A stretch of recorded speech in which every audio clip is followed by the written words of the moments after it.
정격 시사 인터뷰 먼저 최재성 전 청와대 정무수석과 말씀 나눠보겠습니다. 수석님 안녕하세요. 안녕하세요. 네, 윤 대통령 헌재 탄핵 심판 얘기부터 시작하겠습니다. 이번 주부터 탄핵 심판에 직접 출석하고 있습니다. 수사에는 응하지 않고 있는데 어떤 의도라고 보세요? 수사는 거부를 하고 탄핵 헌재 탄핵 소추 과정에는 적극적으로 대응한다. 이게 뭐 기본 기조이기 때문에요. 네.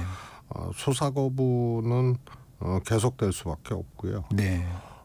그리고 애당초 이제 공수처 수사 자체가 수사권이 없는데 수사를 한다라고 했고, 그래서 그것에 대해서 어떻게 보면 저항하고 거부했던 과정이기 때문에 그건 뭐 이어질 수밖에 없다고 보고요. 네. 그 윤 대통령 직접 출석하는 게 그 탄핵 심판의 절차나 아니면 기간 이런 부분에는 어떤 영향을 좀 끼칠까요? 저는 조금 윤 대통령이 직접 헌재에 출석하고 변론을 하고 하는 것이 과연 득이 될까? 네. 본인한테 네. 이런 생각이 들었어요. 우선 두 가지 측면인데요. 네. 하나는 이 소위 말해서 탄핵 청구한 국회 입장에 대해서 반박을 하거나 네.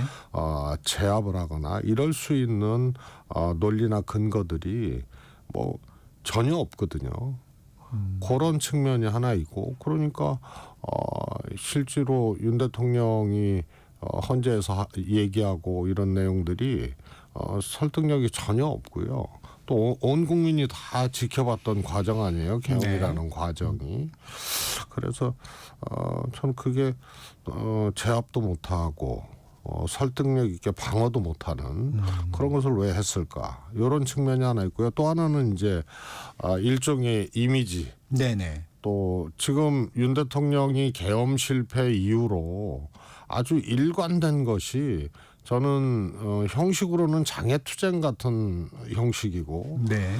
그걸 뒷받침하는 것이 일종의 이제 메시지 정치였거든요. 그래서 끝까지 싸운다. 여러분과 함께 싸운다. 자유민주주의 체제 수호. 네. 그다음에 반국가 단체 좌파 안 된다. 뭐 이런 거, 선거 부정. 뭐 이런 거거든요. 그래서 이럴 때 장애투쟁의 메시지를 전달하고 그걸로 일정 정도 이제 극우 논리지만은 보수들이 결집을 하고 이런 이제 효과를 거뒀단 말이에요. 네. 그러면 이런 이미지 메시지 정치 이런 것들도 헌재 출석 과정에서 제가 보기에는 조금 상반되게 나와요. 오히려. 우선 이제 공선해야 되고.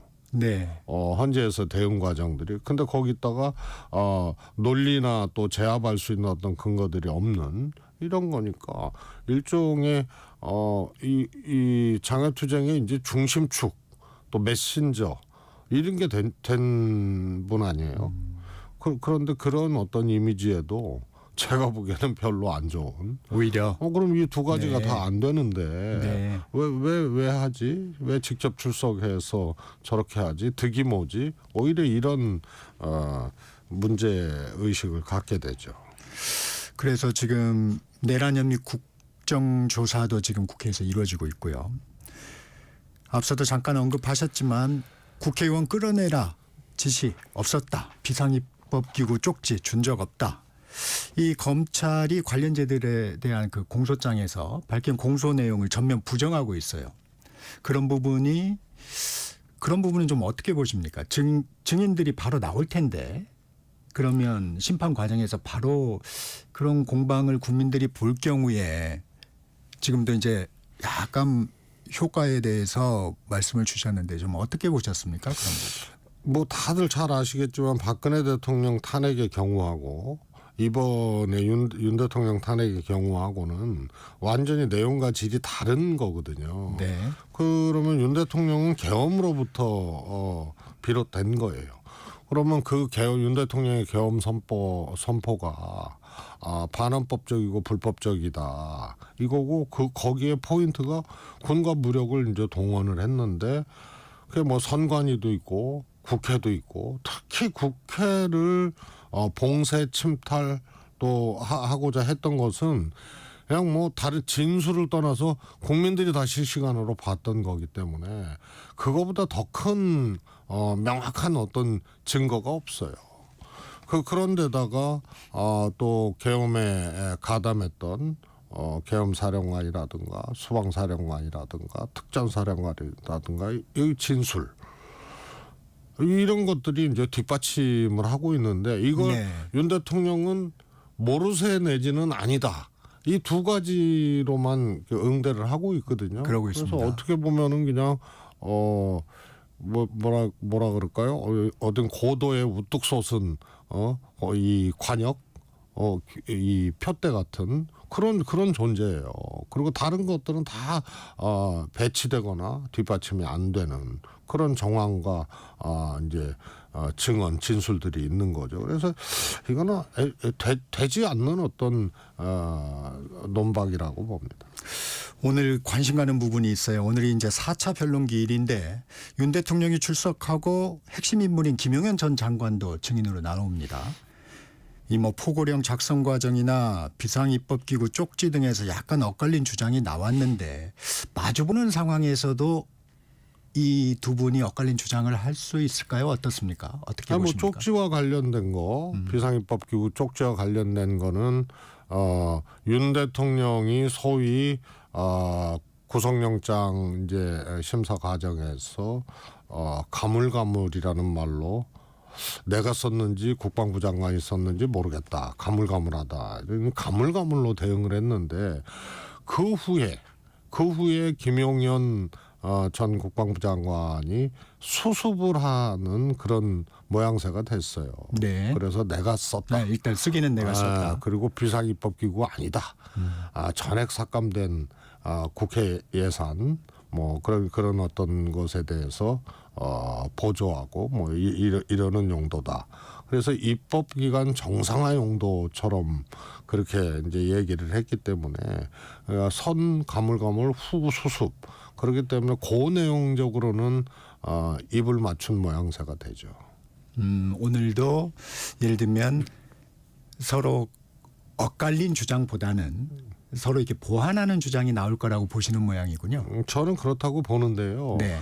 두 사람만이 윤 대통령과 김용현 장관만이 해당되는 그런 사안이면은 두 사람이 입 맞추거나 수습해서 될 수도 있는 문제인데 네. 쪽지 문제만 보더라도 등장인물이 두 사람만이 아니잖아요. 네.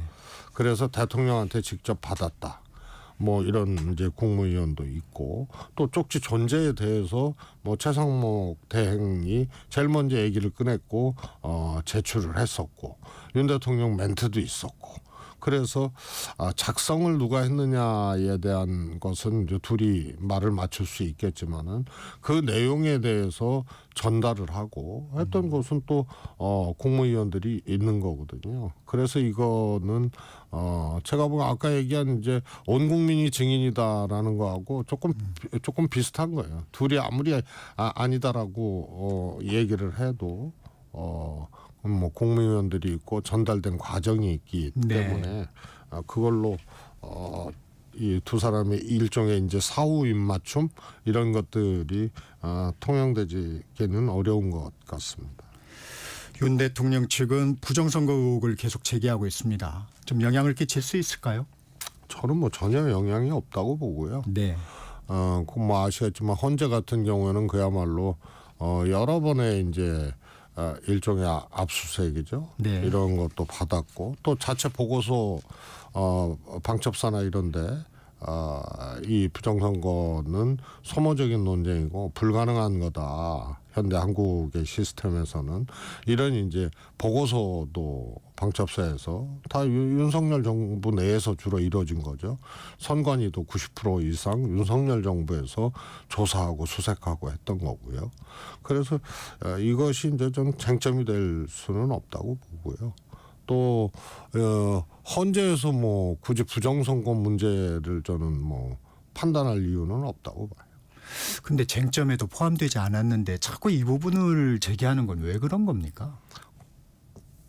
그게 그러니까 대통령이 일종의 대통령이 우리가 제왕적 대통령제 국가 아니에요.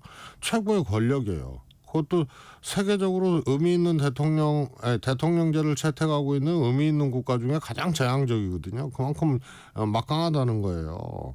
그래서 윤 대통령은 그런 생각을 애당초에 부정선거에 대한 어떤 망상 의심을 갖고 있었던 사람이기 때문에 할 수 있는 조치들을 다 할 수 있는 자리예요.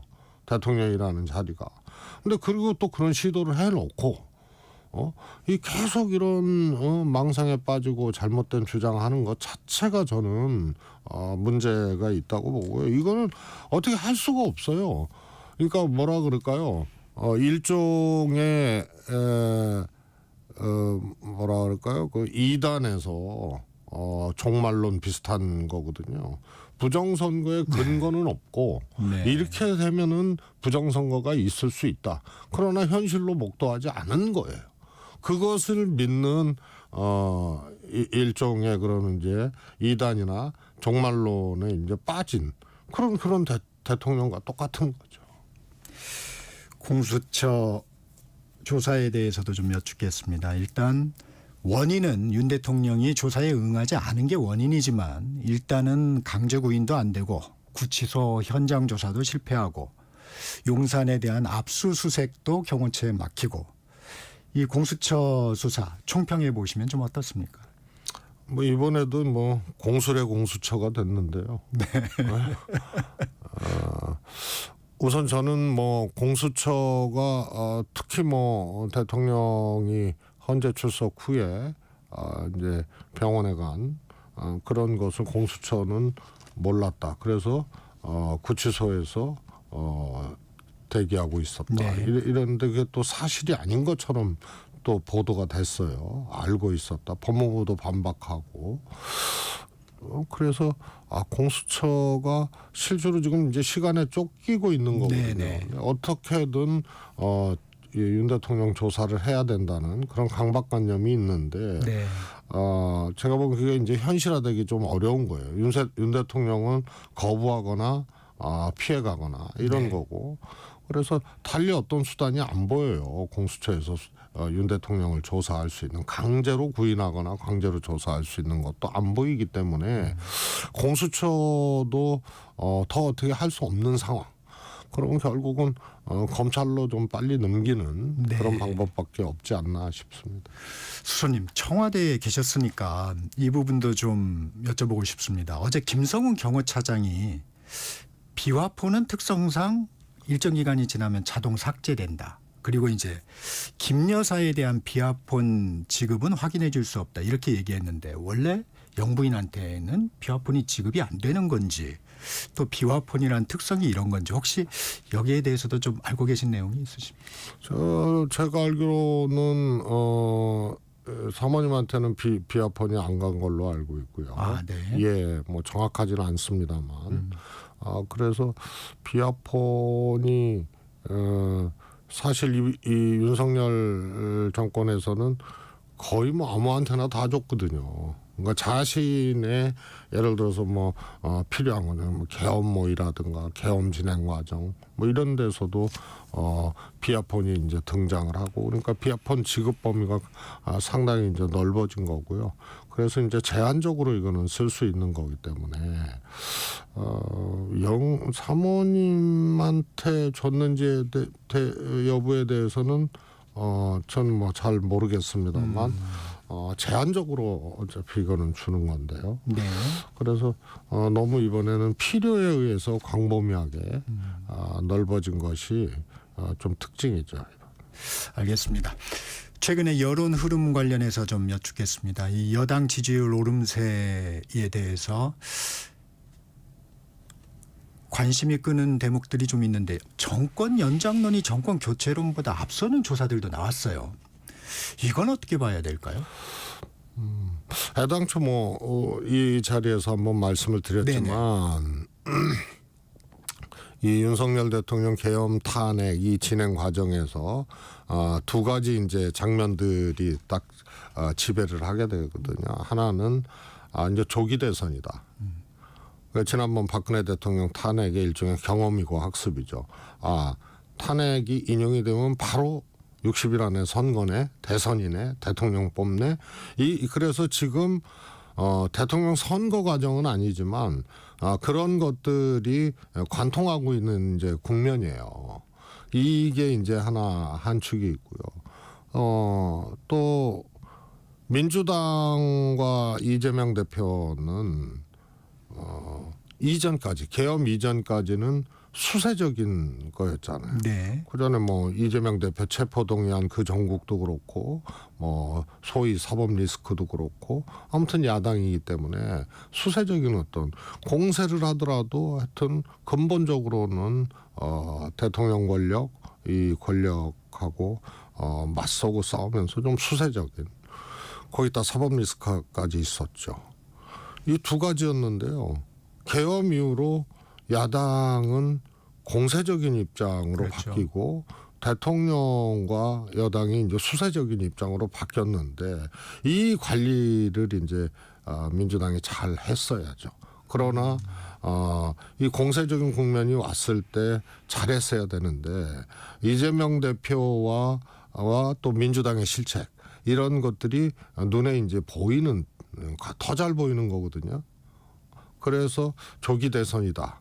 그 다음에 공세적인 이재명 대표와 민주당. 그러니까 별로네. 왜 이렇게 하지? 이런 것이 보수 결집이라든가 이후 정권 교체냐, 정권 연장이냐 이런데 이제 영향을 미칠 것이다. 그래서 51대 49 다음 대선이 이미 51대 49로 전망되어진다라고 제가 말씀을 드렸고요. 제가 보기엔 엄청난 접전이 될 거예요. 접전이. 예. 관련정과는 정말 다른 상황입니다. 그 다음에 서부 지원 소위 말해서 폭동이죠. 그 난입 사건 뭐 이런 것이 있었는데 그거 우리 처음 있는 일 아니에요. 엄청난 사건이거든요. 이게 이제 윤 대통령 지지자와 소위 또 그런 폭동을 일종의 양비론적으로 보거나 또 경찰의 과잉 대응이 원인이 됐다라고 얘기하는 여당 원내대표나 이거를 평가하고 얘기하는 국민의힘이 이 충격적이고 처음 있는 일에 대해서 그렇게 대응해 버리거든요. 그런데 이게 이 서부지원 폭동 사건 후로도 이전까지의 보수의 지지율 반등, 국민의힘 지지율 반등, 오히려 민주당하고 크로스되거나 정권 교체냐 연장이 거의 비슷해지는 이런 기존의 지지율 조사에 변함이 없으면 이거는 고착화된다고 봐야 돼요. 아하. 예, 그렇게 되면은 박빙이 되는 거고요. 그야말로 양쪽 양당 다 살얼음판 걷는 그런 이제 시간들을 대선까지 이제 보내야 되고 예측할 수 없는 상황이 오는 거죠. 수석님 말씀은 이제 폭동 사태가 이 여론에 어떤 영향을 미치느냐가 되게 중요한 부분이 되겠군요. 근데 계엄보다 더 큰 사건이 어딨어요. 대통령이 직접 반헌법적인 개헌을 한 건데, 계엄을 선포한 건데. 네. 그리고 폭동 사건도 충격적이고 처음에는 엄청난 일이 벌어졌거든요. 네. 근데 계엄 이후 서부지원 폭동 사태 여기서 보수정당 지지율은 회복 내지는 올라가고 민주당은 이재명 대표도 개인 지지율이 내려갔잖아요. 지금 1대1 가상 대결 구도를 해보면요. 여당의 잠재적 대권 후보하고 오차범주 3% 6% 이렇게 들어오는 조사도 뭐 어제 나왔고요. 뭐 이렇게 되는 게 계엄으로부터 시작된 거기 때문에 네. 저 개인적으로는 서부지원 폭동 사건이 별 영향을 못 미치는 거 아니냐. 오히려. 앞에 네. 굉장히 강도 높은 네. 계엄이라는 이제 충격파가 던져졌고 네. 그게 지지율에 반영이 되다가 회복돼 버린 거거든요.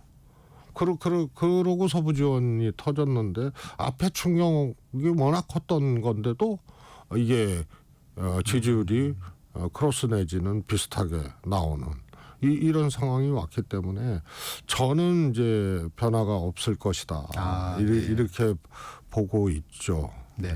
수석님, 이런 지금 여론의 흐름이 있는 상황에서 민주당에서 여론조사 검증 제도 개선 특위를 발족했어요. 이 박지원 의원도 당내에서 이런 부정적인 의견을 냈는데 이 부분에 대해서는 좀 수석님 생각은 어떠세요? 아쉽죠. 민주당이 지금까지 보면 뭐 일종의 이제 반동적 내지는 즉자적 반응으로 입법을 하거나 전국 대응을 했거든요. 그게 가장 안 좋은 거예요. 그러니까 이번에도 조사가 이상하게 나오면은 왜 원인 분석을 해야죠. 그런데 이 조사가 잘못된 것처럼 해서 선관위는 문항에 대해서 평가 내지는 심사할 이 근거가 없는데 선관위에다가 이제 기각이 되고 네. 또 관련된 이제 대책위까지 만들고 했는데 이건 조건 반사도 아니고 거의 무조건 반사 비슷하게 달면은 그냥 네. 좋다 그러고 또 뭐 쉬거나 쓰면은 이제 약간 저하는 네. 뭐 이런 거 같은 거예요. 그래서 우선 가사 그런 게 있다 하더라도 네. 뭐 대책이 만들어서 뭐 업체 방문한다, 뭐 또 조사한다, 선관위에 뭘 한다 이런 것 자체가 저는 이거 실책을 넘어서서 좀 어떻게 보면 습관적으로 이렇게 민주당이 대응을 하는데 자신들의 문제 아니에요. 수석님, 이 시간이 좀 부족한데 한 40초 정도 남았는데 비명계 잠룡들이 좀 움직이고 있습니다. 김동연 전 지사도 뭐 정권 교체를 위해 가장 적극적인 역할을 하겠다. 김부겸 전 총리도 필요하다면 주어진 일을 마다하지 않겠다. 이재명 대표 1급 체제 변화가 가능하다고 보십니까? 한 20초 정도 남았습니다. 저는 이 민주당 자체에서는 이제 불가능하다고 보는데요. 현재 민주당에서 크게 좀 요동칠 수 있는 상황들이 나올 수도 있다. 예를 들어서 지금 이재명 대표가 대통령이 안 될 수 있는 가능성 이런 것들이 현실로 이렇게 다가오는데 민주당은 일극체계예요.